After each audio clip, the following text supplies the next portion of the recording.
Ohio State is hosting Michigan in what will essentially be a playoff game. It's a noon kick, and right now the line is Ohio State minus 7.5. We'll see if that line moves just a little bit, but we all remember what happened last year. Jim Harbaugh and company took care of business at home and just imposed their physical will on Ohio State. And that took Ohio State to take a good look at themselves in the offseason, look in the mirror and say, we got to become more physical. We have to be able to match them stride for stride. And Ohio State's done that a lot. We're going to break it all down. Right now for Michigan, they're just kind of on what they like to call a happy mission. Every time Jim Harbaugh takes the podium for a press conference, he doesn't seem overly stressed out or anxious. I mean, in fact, fitting, it's Thanksgiving week, talked a lot about how grateful he was for the opportunity to play against Ohio State and have this kind of stage. So Michigan, they're just on that happy mission that continues. I wonder just a little bit if the win last year for the Wolverines translates to a little extra swag. Like now that you've beaten Ohio State, you know you got that monkey off your back, is there maybe a little bit of extra pep in your step for Michigan now that you are coming into this game having won it last time around? I don't know. Remains to be seen, but it's something to watch for. Business as usual, or at least perceived business as usual in terms of the front they're putting on publicly. But I promise you, this game, I mean, they're going to be charged up. Like, let's just call a spade a spade. They're going to be charged up, be ready to go into Columbus. Now, Ohio State will be very much charged up. The blood is hot. And there was a comment made by Jim Harbaugh during the post game of last year's contest, where essentially he just said, you know, we got people talking like they hit a triple when they're on third base and they didn't hit a triple. Is paraphrasing basically what he said, but essentially it was a very subtle dig at Ryan Day, talking about, hey, you didn't build this program, you just stepped into the spot and have reaped the benefits of that. Tell you what, they remember that in Columbus.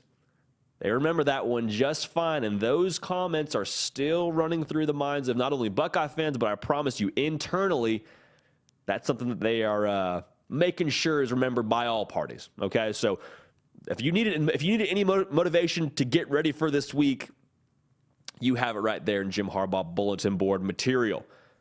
You know how we do it on this program. Those of you that have been with us for a while, we thank you. And you already know what I'm going to say. If you haven't yet joined the party, subscribe. But the way that we break down these games is hinge points, meaning that point, this variable is on a hinge. Whichever way it swings, that's who we think this game will have the advantage. The first hinge point that I'm looking at, what is required of J.J. McCarthy? Now, J.J. McCarthy, extremely talented, took over the starting quarterback spot from Cade McNamara, who actually won this game a year ago and got him to the college football playoff and won a Big Ten title. They're rolling with J.J. McCarthy because of his potential and his arm talent and the extra element he brings to this offense. And so far, it's been a smashing success. So I'll say that. But Michigan, you know it and I know it, Ohio State knows it, they want to run the football. They want to control the line of scrimmage. They want to run power. They want to move you against your will and have that just be the way that your afternoon goes. So for J.J. McCarthy, up to this point, it's mostly been, hey, manage the offense, steer the ship, hand the ball to Blake Corum, hand the ball to Donovan Edwards, hit a guy off play action in the flat, make the intermediate throw, be able to keep us on schedule, make plays where you have to. Well, in a game like this, I'm just curious what's asked of him in the sense of, are they able to have that kind of success on the ground? Because Blake Corum and Donovan Edwards, both guys that are, it sounds like a little bit banged up. Jim Harbaugh hasn't given an update, but obviously Blake Corum went out of the game against Illinois, played one snap in the second half, to my understanding, and like that's, very much a question. Because when Blake Corum left the game, and they didn't have Donovan Edwards last week, they ran for something around, 50-ish yards, I believe it was, in the second half. Stokes had 11 carries, 36 yards, right around 3 yards a carry. Everybody knows that can't be the way that Michigan gets down in the run game. And if that is what they're doing in the run game, if they aren't able to get success and move the line of scrimmage, well, then there's going to be problems. Evidently, you're going to have problems. And so when you have problems, who do you turn to? Number 9, the quarterback. Hey, brother, when we don't have it on the ground, we got to go through the air. We need to hit some of those deep shots. And hitting those deep shots has been something that they've talked about a lot in Michigan circles and been so close on. Even defensive players from Michigan have said in practice they're hitting on those, and they're just a touch off in the game. Whether it's a drop, whether it's a little bit overthrown, whether it's off the mark, They've been close. So if you can connect on those, that would be the counterpunch that you need. Now imagine this kind of a situation. Imagine they run the football effectively. So opposite end of the script. Blake Corum runs the ball well. Maybe it's Donovan Edwards. Maybe it's someone else. I don't know. They get the ground game going. Well, then first of all, you can play your game if you're Michigan, right? You can kind of exercise your own tempo and hold the ball long and impose your will. But then on top of that, guess what you have after that? You have that counterpunch and you have a more open shot to take. It's the equivalent, I've said it before, it's the equivalent of driving to the basket and then kicking it out to your three-point shooter. It's a lot easier to make that three-point shot when the defense is getting sucked in because of what you've done, hurting them on that, driving game with the run game. Safeties start to creep up. Corners fall asleep. Linebackers start to trigger quicker. More space for your wide receivers to go deep. And if you can connect on a couple of those, it's like a cockroach. Where there's one, there's usually two or three more. So that's going to be something that I'm curious to see because this is the biggest spot of young J.J. McCarthy's career. It just is. I mean, high school, Pop Warner, college, this is his biggest stage. And so if it's all on him, if we kind of see what we saw last week, he didn't look tremendous throwing the football. The last 3 games, he's been right around 49% in terms of his completion percentage when he was so strong in that category earlier in the year. What do you need from J.J. McCarthy in this game to win? Very curious to see. But obviously, a lot of that hinges on the run game. Second thing I'm looking at, potentially the best player in this whole game, Marvin Harrison Jr. Name sounds familiar because his daddy played in the league and caught a lot of touchdown passes from Peyton Manning. He is ridiculous. A matchup problem, 6'4", right around 200 pounds, jumps out the gym like dude is a dog. 65 receptions, 11 touchdowns, right around 1,000 yards. He's a matchup problem.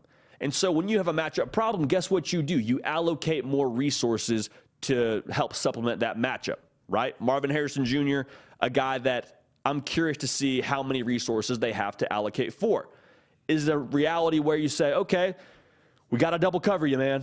Like that would probably be my first thought if I'm Jesse Minter. Hey, we got to give a safety over the top or something extra to help guard number 18. So if that's the case, if that's the reality for Ohio State, somebody else has to step into that star role. Not that it still can't be Marvin Harrison Jr. contributing, but it's got to be Emeka Egbuka. It's got to be Julian Fleming. Stover's got to get involved. These guys, we've said for the past couple weeks, have to carry more of the load, but especially in this game. If Michigan allocates extra resources to Marvin Harrison Jr., there needs to be somebody else carrying that weight. So let's say this, though. What if they just play him straight up? If they play him straight up, the matchup to watch is him and Will Johnson. Now, Will Johnson's only a freshman, hasn't played a ton of college football, but he is a dude. And the reason why I like this matchup, or why I'm curious to watch this matchup, rather, is from a size perspective. Will Johnson, even though he's young, he's around 6'3". So those jump balls, they're not going to be, easy by any stretch of the imagination. I still think a one-on-one favors Marvin Harrison Jr., but I think he's probably the better prospect to guard Marvin Harrison Jr. because of that size advantage, or that size, matchup. The way that Michigan runs their defense, though, it's not really typical for one guy to shadow the number 1 receiver, but just watch that. Keep an eye on that with Will Johnson, because I'm curious how much they'll leave that young guy playing one-on-one. I think that will determine a lot of how this game goes. Final thing that we're looking at, the battle in the trenches, not between Michigan's offensive line, but rather Michigan's defensive line and Ohio State's offensive line. Because what did we say all offseason about Ohio State? Tons of talent. Nobody's denying that. I mean, they got more stars in their roster than the Galaxy, right? Like tons of 4- and 5-star guys that can just absolutely ball. But went up to Ann Arbor last year, got it handed to him.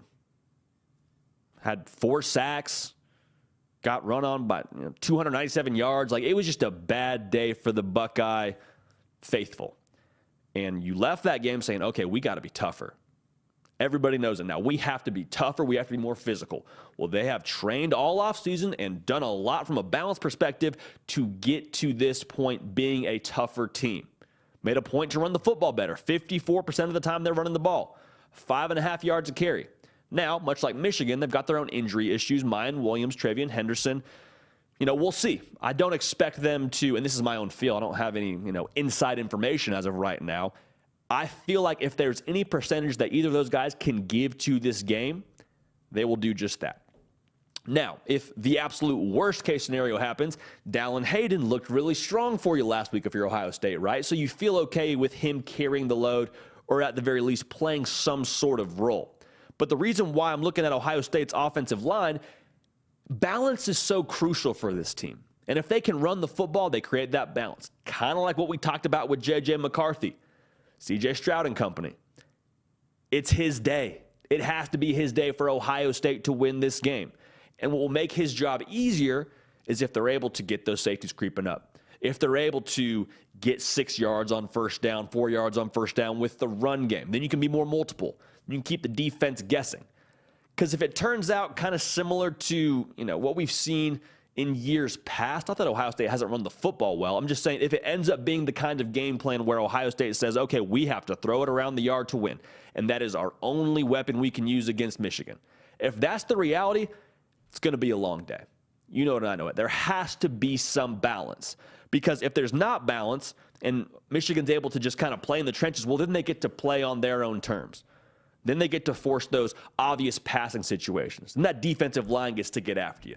And they have 2 NFL edge rushers that are just that, NFL edge rushers that are gone now. But I promise you, they still have some guys that can come off the edge for that Michigan defense. I promise you. So there will be no lack of pressure applied. I believe they're one of the best teams in the country in terms of their sack percentage, right around 8%. Okay, so they're going to be a problem for you.